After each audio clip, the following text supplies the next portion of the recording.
Hi, my name's Tyrone. I'm an analyst. I gave Google Calendars a rating of 4 stars. If you want to see more reviews, click below.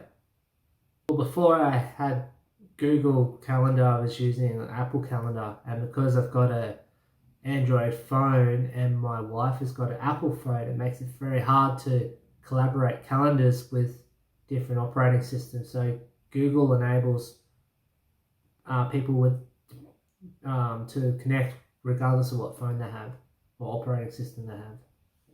It gives you the ability to schedule things a lot better and add your locations of where you want to go to and add sufficient notifications on where you want to go and collaborate with others who you might be meeting up with at the event, and also add more notes to make it more personalized compared to other calendar apps I've used. It took me a little while to get used to the settings, but eventually a simple Google search helped me learn how to use the calendar properly and to navigate my way through it, and just more use of it was actually the part that made me more comfortable with using the app.